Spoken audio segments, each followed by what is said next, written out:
आज बीजेपी के सबसे बड़े मार्गदर्शक और प्रधानमंत्री नरेंद्र मोदी के आदर्श पंडित दीनदयाल उपाध्याय जी की जयंती है। आज पूरे देश के लाखों बीजेपी कार्यकर्ता पार्टी को दिए विशेष योगदान के लिए पंडित जी को नमन कर रहे हैं, लेकिन साथ ही उनके जहन में उठेंगे पंडित जी की मौत से जुड़े वो सवाल जिसके जवाब आज तक नहीं मिले।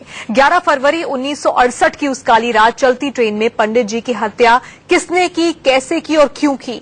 क्या किसी इरादे से हत्या की गई या महज लूटपाट का शिकार हुए पंडित दीनदयाल उपाध्याय? इन्हीं सवालों का जवाब तलाशती इंडिया न्यूज की खास रिपोर्ट देखिए।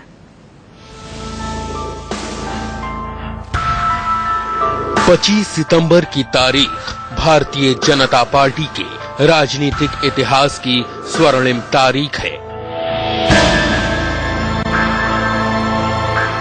साल 1916 की इसी तारीख को मथुरा के छोटे से गांव नंगला चंद्रभान में जन्मे थे पार्टी के मार्गदर्शक और नैतिक प्रेरणा के स्रोत रहे पंडित दीनदयाल उपाध्याय, जिन्हें अटल बिहारी वाजपेयी से लेकर प्रधानमंत्री नरेंद्र मोदी तक अपना आदर्श मानते हैं। लेकिन साल 1968 से जिन्हें अटल बिहारी वाजपेयी से लेकर प्रधानमंत्री नरेंद्र मोदी तक अपना आदर्श मानते हैं,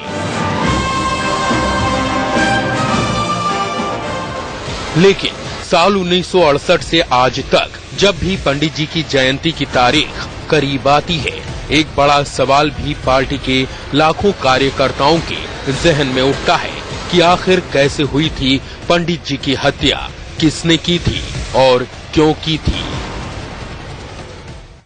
11 फरवरी 1968 की रात पटना जाते वक्त पंडित दीनदयाल उपाध्याय की मौत ट्रेन में हो गई। उनका शव अगले दिन मुगल सराय रेलवे यार्ड के पास रेल की पटरियों के बीच लावारिस हालत में मिले। खबरें छनकर आईं कि पंडित जी लूटपाट के शिकार हो गए। चोरों ने सारा सामान लूटने के बाद चलती ट्रेन से पंडित जी को धक्का दे दिया। ट्रेन से धक्का वक्का दिया गया था। यहाँ कई लोग होते हैं ना, अरे वही लोग थे, वो कुछ उसी डिब्बे में थे, उठे आए बाहर। उन्होंने किया? हाँ, उनके आदमियों ने। अब कौन से ने किया, ए ने किया या बी ने किया, वो ये सब इतने डिटेल्स नहीं आते हैं। अगर केस सामने होता है तब आते हैं वो सब डिटेल्स। और कोई पर्टिकुलर आदमी उसमें था भी नहीं, जो ग्रुप था पूरा। लेकिन भरोसा किसी को न हुआ, लिहाजा केस सीबीआई को सौंप दिया गया और सीबीआई ने भी परिस्थिति जन्य साक्ष्यों के आधार पर लूटपाट की वजह को ही अंतिम माना। दीनदयाल उपाध्याय हत्याकांड में 2 चोरों को पकड़ा गया।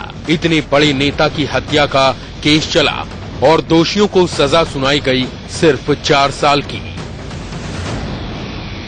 चोरी के इल्जाम? हाँ, वो कुछ वो जो चीजें उसकी, हाँ थोड़ा कुछ उन्होंने वो 4 साल की उसमें हुई होगी, या ये वो असॉल्ट हो जाएगा ना अगर आपने ट्रेन से धक्का दे दिया, चलती ट्रेन में भी उन्हें गिनती नहीं किया था। चोरी प्रॉपर्टी उनकी थी, तकिया। अरे वो क्या, वो तकिया और चादर पादर थी।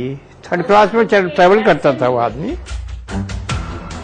अदालत ने सबूतों के आधार पर फैसला तो सुना दिया, लेकिन फैसला सुनाने वाले जज आज भी मानते हैं कि पंडित दीनदयाल उपाध्याय की मौत का पूरा सच सीबीआई जांच में भी सामने नहीं आया। गिल्ट तो था, और कितना गिल्ट और कैसा गिल्ट और उसमें एक्चुअली इंडिविजुअल रोल क्या, ये पता नहीं चलता ना। मर्डर का गिल्ट नहीं है, मतलब मर्डर में आरोपी नहीं हुए ना। मर्डर से तो साबित भी नहीं हुआ, 302 तो साबित भी नहीं किया। जनसंघ और संघ से जुड़े लोग भी यही मानते हैं कि असली हत्यारों तक सीबीआई पहुंचने में नाकाम रही। पंडित दीनदयाल उपाध्याय की मौत भारतीय राजनीति का बड़ा रहस्य बनकर रह गई। जो भी कुछ हुआ उसका परिणाम संतोषजनक नहीं है। न तो रहस्य पर पर्दा उठा और न जो वास्तव में हत्यारे थे उन तक व्यवस्था पहुंच पाई।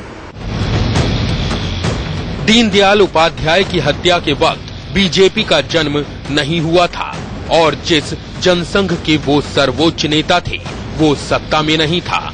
इसलिए संघ, जनसंघ और बाद में बीजेपी के नेता भी बस ये जानने के लिए तड़प कर रह गए कि आखिर पंडित जी को किसने मारा। बाद में जब सत्ता की बागडोर बीजेपी के हाथ में आई, तब तक इस मर्डर केस में जांच के लिए कुछ बचा ही नहीं था। ना कोई सबूत, ना कोई गवाह, और चश्मदीद के होने का तो सवाल ही पैदा नहीं उठता। हालांकि ये सच जानने की चाहत आज भी सबको है कि 11 फरवरी 1968 की रात मुगल सराय जंक्शन के आसपास ऐसा क्या हुआ था जिसकी बलि चढ़ गए पंडित दीनदयाल उपाध्याय। वैभव वर्धन, दिल्ली, इंडिया न्यूज।